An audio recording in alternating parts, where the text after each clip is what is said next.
mulanya nggak punya mobil dinas kok. Jadi buat saya mau pakai mobil dinas atau tidak sama aja. Yang penting fungsi dari tugas yang diberikan oleh negara tetap bisa kita laksanakan. Itu 2 mobil dinas di Bali kan kenapa itu? Ya karena mungkin saya melihatnya situasi saat ini gitu ya, situasi saat ini yang paling penting yang saya lakukan itu bukan untuk pencitraan, apalagi juga untuk bisa dikasihani oleh masyarakat ataupun juga siapapun juga. Ini bukan langkah pemberitaan untuk dilihat terzolimi atau bukan, tapi ini merupakan sebuah langkah untuk bisa memberikan ya maksud ya kita sampai saat ini masyarakat membutuhkan adanya sama-sama saling merasakan lah. Jadi itu fasilitas sudah diserahkan semua.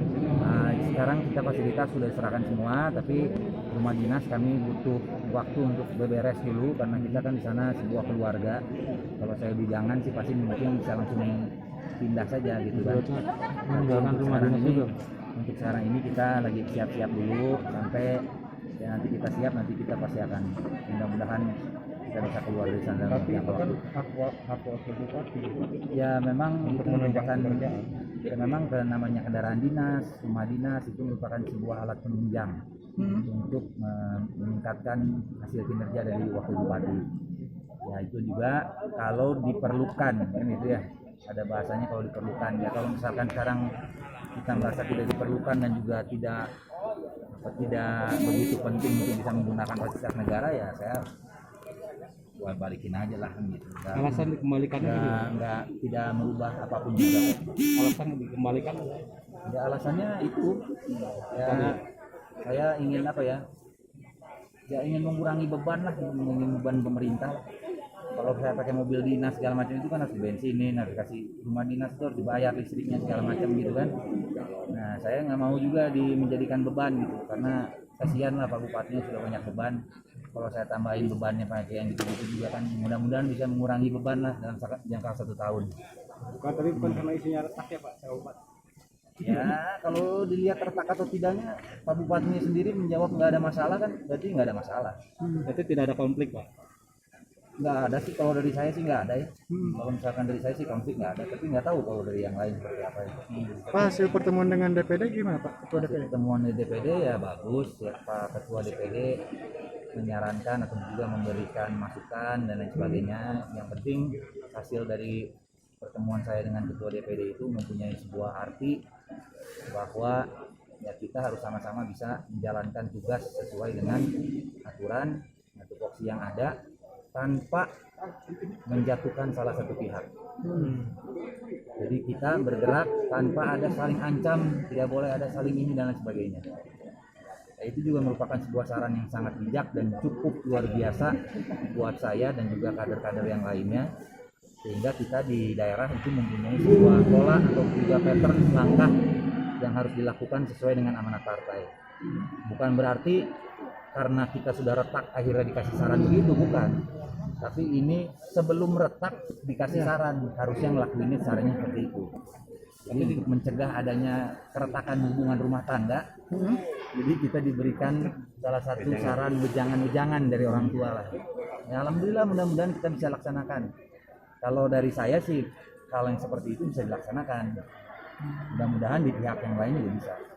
Selama ini Wabub merasa dilibatkan nggak Pak dalam pengambilan kebijakan oleh pimpinan tertinggi atau gimana?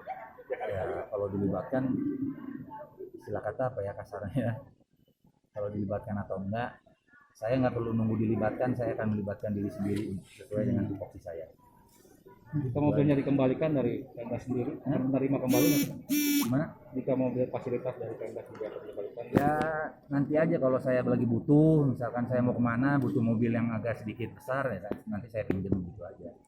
Kalau untuk dikembalikan segala macam, ya nanti juga istilah kata kalau memang kita mengakhiri masa jabat juga itu mungkin bisa menjadi hak KDB buat kita, sama aja. Dititipin aja biar kilometernya nggak tinggi lah gitu. Berarti ini bukan juga katanya ada isu untuk 2024. Ya 2024 sekarang begini ya, 2024 itu satu masa yang masih sangat panjang, dan sebelum pemilihan itu kita akan libur dulu 1 tahun. Jadi semuanya akan dikembalikan kepada masyarakat. terlepas dari pemilihan siapa yang akan maju dan tidak, saya sendiri juga belum tentu maju, gitu kan? Saya belum tentu maju, siapapun juga belum tentu maju, karena waktu untuk penentuan calon itu kan belum waktunya. Jadi marilah sekarang jangan terlalu terfokus kepada siapa yang mau maju dan tidak, gitu. Silakan lakukan langkah-langkah untuk bisa mendekatkan diri dengan masyarakat, tapi ini harus dilakukan dengan cara komitmen yang jelas. Jangan sampai politik itu dijadikan lahan pekerjaan buat kita. Ya. Politik itu harus dijadikan langkah pengabdian buat kita. Jangan jadi pekerjaan. Kalau pekerjaan nggak akan mau lepas-lepas kan gitu. Tapi kalau pengabdian di saat kita sudah melakukan sesuatu dan masyarakat sudah melakukan dan juga merasa puas, ya kita harus sudah dan itu ada masa periodisasinya kan gitu. Ya, periodisasi kita 2023 sudah selesai. Itulah masa politik kita. Dan saat yang kemarin kita sampaikan bahwa untuk bisa melayani masyarakat itu bukan hanya pada waktu kampanye saja. Justru pada saat sudah diberikan amanah, itu kita lakukan pendekatan. Sudah nggak zamannya lagi pencitraan lagi kalau sudah terpilih. Kalau sudah terpilih kita melakukan pencitraan berarti nggak selesai-selesai dong kampanyenya. Kan gitu. Nah sekarang sudah waktunya kita berbuat dan juga komitmen kita pada saat waktu kita kampanye ya kita harus lakukan. Tanpa adanya saling menghujat dan lain sebagainya. Gitu. Pak, hubungan sampai saat ini dengan Pak Bupati bagaimana Pak? Ya, seperti tadi saya sampaikan, ya Pak Bupati sudah menjawab seperti itu kan sudah tidak ada masalah seperti itu sebetulnya kan. Ya sudah kita anggap saja tidak ada masalah dan tidak ada konflik gitu aja. Terakhir kontak saking nggak pernah ngontaknya jadi lupa saya kapan. Pak, kan satu lagi Pak, di luaran kan banyak yang ingin memediasi Bapak dengan Pak Bupati, itu bagaimana Pak? Nah itu juga satu langkah yang paling lucu itu ya. Ya. Ada partai lain mau memediasi antara saya dengan Pak Bupati. Saya ketemu PKB dan Gerindra aja di sidang. Kenapa harus orang lain yang memediasi masalah begini? Partai sendiri aja mediasi.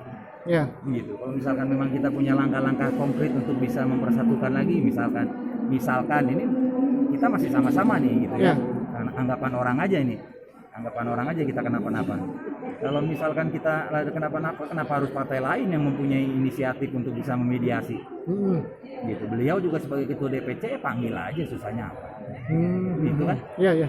Susahnya apa? Tinggal panggil, nggak perlu ada mediasi partai segala, nggak perlu kita laporan ke DPP segala, panggil aja, apa susahnya sih? Wabub, kenapa lu sampai begini-begini? Kenapa emang nggak bisa apa yang harus disiapin, apa yang harus dikerjain? Kan bisa. Gitu kan? Jangan menganggap sebagai, kalaupun memang disampaikan bupati dan wakil bupati itu bukan atasan dan bawahan, tapi tetap saja mau gimana pun juga bupati itu bisa manggil siapapun juga, termasuk wakilnya. Ada apa nih kok sampai bisa begini, misalkan gitu.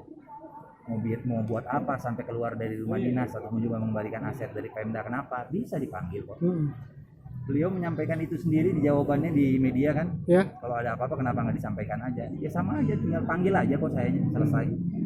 Sampai saat ini belum ada Pak. Belum, alhamdulillah. Berarti belum masalah konflik makam Bojong. Ya kalau masalah konflik di Bojong itu juga ya itu juga apa ya, istilah kata sebuah pembelajaran buat kita semua, bahwa kita mempunyai sebuah kegiatan ya kalau inilah masyarakat pasti senang lah didatangin sama Pak Bupati gitu kan.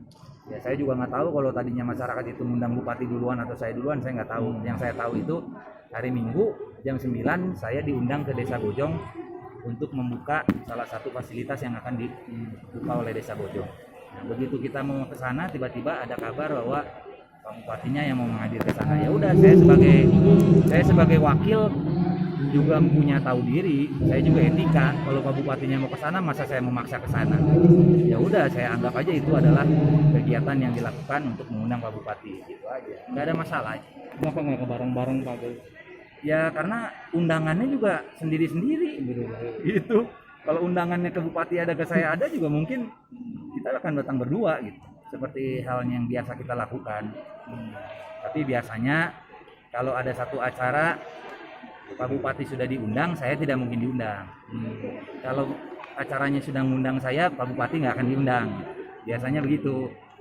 Tapi ya sekarang kita melihat ya ke depannya ini juga menjadi pembelajaran bahwa ya kita harus sama-sama harus bisa menjaga agar masyarakat ini tidak kebingungan, masyarakat ini di tengah-tengah kesulitan jangan juga disuguhkan oleh drama. Kalau kata komentar-komentar di medsos itu drakor dan lain sebagainya, janganlah. Niatan saya bukan mau bikin sandiwara, niatan saya bukan untuk bikin drakor, niatan saya ini untuk bisa meringankan beban dari Pemda lagi. Daripada ngebiayain hidup saya berat, mendingan kembalikan aja sama saya fasilitas. Mungkin ke Kemarin depannya katanya bisa bareng-bareng ya Pak ya. satu lagi kemarin untuk pembelian RSCI sendiri sama mutasi Oh, jabatan itu enggak nggak tahu. menandatangani Pak. Itu Nggak betul tahu Pak. kalau itu mah. Cuma saya itu mah jelas, secara jelas saya jawab, cuma nggak tahu. Enggak tahu ya Pak ya. Kalau yang mobil, Suratnya kayak gimana aja nggak tahu saya. mobil dua yang Fortuner sama itu ya Pak? Ya, sama Strada Strada ya. double cabin. Saya baru pertama kali ya.